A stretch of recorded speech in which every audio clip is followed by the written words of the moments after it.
Good morning everyone. आज के lecture में हम डेनिस को पढ़ेंगे कि भारत में डेनिस कब आए थे और उनके द्वारा फैक्ट्रियाँ कौन कौन सी स्थापित की थी, कहाँ पर की थी। उसके बाद हम फ्रांसीसी देखेंगे और फ्रांसीसी का भी ये देखेंगे कि मूल नाम क्या था। उसके बाद हम देखेंगे भारत में फैक्ट्रियाँ कहाँ पर स्थापित की। उसके बाद हम देखेंगे कर्नाटक में जो आंग्ल फ्रांसीसी प्रतिस्पर्धा हुई थी, मतलब अंग्रेज और फ्रांसीसियों के बीच जो युद्ध हुए थे, कुल कितने 3 युद्ध हुए थे। और जिसमें प्रथम और तीसरा युद्ध विदेशी कारणों से हुआ था और जो दूसरा युद्ध है वो आंतरिक कारणों से हुआ था ना। और इसके बाद हम देखेंगे प्रथम जो कर्नाटक का प्रथम युद्ध है वो देखेंगे, उसका कारण क्या है और युद्ध विराम किस संधि के तहत हुआ था। ये आपके अलग से 2 मार्क्स में आ सकती है ना, तो ये देखेंगे हम। और जो कर्नाटक का प्रथम युद्ध है ये 7 मार्क्स में आ सकता है आपका ना। इसके बाद शुरुआत में क्या क्या चीज़ें हुई थी है ना, अंग्रेजों के द्वारा क्या किया था, किसके द्वारा नेतृत्व किया था। उसके बाद अंत में क्या चीज़ें हुई थी, तो हम ये सभी चीज़ें देखेंगे। कर्नाटक के प्रथम युद्ध, उसके बाद कर्नाटक का दूसरा युद्ध हम सेकेंड लेक्चर में कर लेंगे और कर्नाटक का तीसरा युद्ध थर्ड लेक्चर में हमारा कंप्लीट हो जाएगा। तो हमारा जो यूरोपियन कंपनियों का भारत में आगमन है, जो हमने सीक्वेंस से चलाया था, जैसे पुर्तगाली, उसके बाद डच, अंग्रेज, डेनिस और फ्रांसीसी, वो हमारा कंप्लीट हो जाएगा। फिर नेक्स्ट हम इसके आगे की चीज़ें करेंगे ना। तो सबसे पहले हम देखेंगे कि डेनिस कब आए थे भारत में, तो 1616 में भारत में आए थे।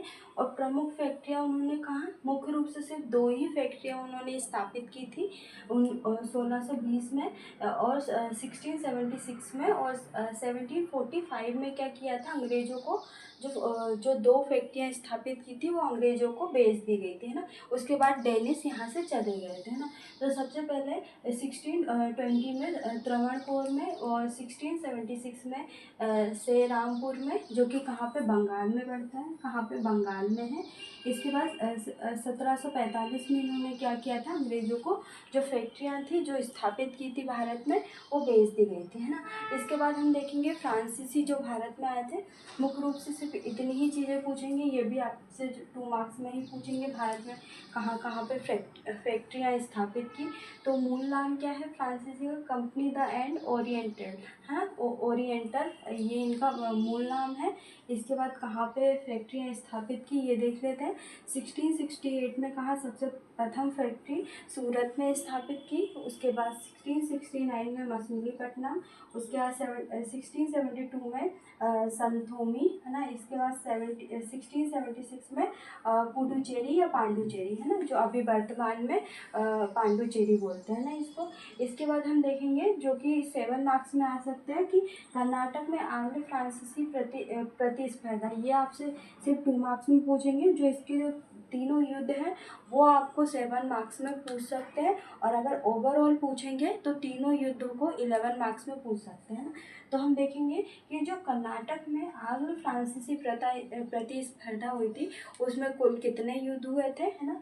तो कुल 3 युद्ध हुए थे, जिसमें प्रथम और तीसरा युद्ध क्या हुआ था, विदेशी कारणों से हुआ था। मतलब विदेश में कुछ घटनाएं घटित हुई थी जिसका परिणाम क्या हुआ था, भारत में देखने को मिला था ना, तो विदेशी कारणों से। उसके बाद हम देखेंगे तो दूसरा युद्ध मुख्य रूप से किससे, आंतरिक कारणों से, है ना। तो ये हमने देख लिया, ये हमारा 2 मार्क्स में आ सकता है। इसके बाद हम देखेंगे कर्नाटक का प्रथम युद्ध ये कब से कब तक हुआ था, तो टाइम पीरियड हमको याद रखना ज़रूरी है। तो 1746 से 48 तक ये चला था कर्नाटक का प्रथम युद्ध, है ना। इसका कारण क्या था, तो कारण हम देखेंगे कि ऑस्ट्रिया के उत्तराधिकारी युद्ध का विस्तार होना, है ना। जो ऑस्ट्रेलिया में क्या हुआ था, वो उत्तराधिकारी का युद्ध हो रहा था, उसका क्या था, विस्तार भारत में था, है ना। तो ये प्रमुख कारण था। और युद्ध विराम कैसे हुआ था, तो युद्ध विराम एक्स ला सेपेल संधि के तहत 1748 में हुआ था। तो ये भी आपसे 2 मार्क्स में पूछ सकते हैं कि आपसे लिख सकते हैं कि एक्स ला सेपेल संधि किससे संबंधित है, कब हुआ था। तो 1748 में हम ये बोल सकते हैं कि आंग्ल फ्रांसीसी जो युद्ध है प्रथम युद्ध के तहत प्रथम युद्ध के तहत विराम, जो युद्ध विराम के लिए संधि की गई थी वो कौन सी है, एक्स ला सेपेल संधि है ना, जो कि 1748 में की गई थी, है ना। इसके बाद हम देखेंगे कि शुरुआत में क्या चीज़ हुई थी। तो अंग्रेज़ों ने क्या किया था, अंग्रेज़ों का नेतृत्व किसने किया था, बॉर्ननेट ने किया था। बॉर्ननेट के द्वारा क्या किया था, जो फ्रांसीसी जलपोत थे उसको क्या कर लिया था, पकड़ लिया था। उसके परिणाम स्वरूप क्या हुआ था, फ्रांसीसियों ने क्या अंग्रेज़ों पर अंग्रेज़ों पर हमला किया था, है ना। और अंततः क्या हुआ था, एक विराम संधि के तहत कर्नाटक का प्रथम युद्ध क्या हुआ था, समाप्त हो गया था। जो कि संधि कौन सी थी, एक्सला सेपेल की संधि, जो 1748 में हुई थी, है ना। तो आज के लेक्चर में हमने कर्नाटक का प्रथम युद्ध देख लिया। नेक्स्ट लेक्चर में हम कर्नाटक का दूसरा युद्ध और कर्नाटक का तीसरा युद्ध देखेंगे। तो हमारा जो यूरोपीय कंपनियों का भारत में आगमन है, जिससे हमको 2 मार्क्स में हमने क्या क्या क्वेश्चन बन सकते हैं, 7 मार्क्स में क्या क्या क्वेश्चन बन सकते हैं और 11 मार्क्स में क्या क्या क्वेश्चन बन सकते हैं, ये चीज़ें हमने देख ली है ना।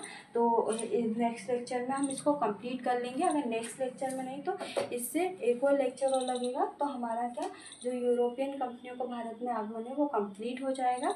और उसी के साथ हम स्टार्टिंग से लेके अभी तक हमने क्या क्या चीज़ें पढ़ी एक बार रिवीजन कर लेंगे, ताकि आपको क्या सभी लेक्चरों का क्या एक बार अच्छे से रिवाइज हो जाए। इससे पहले मैंने आपको जो पुर्तगीज़ पढ़ाया था उसमें मैंने आपको सभी जो 3 लेक्चर लगे थे हमारे पुर्तगीज़ को कंप्लीट कराने के लिए, मैंने उसका रिवीजन आपको अच्छे से करवा दिया था।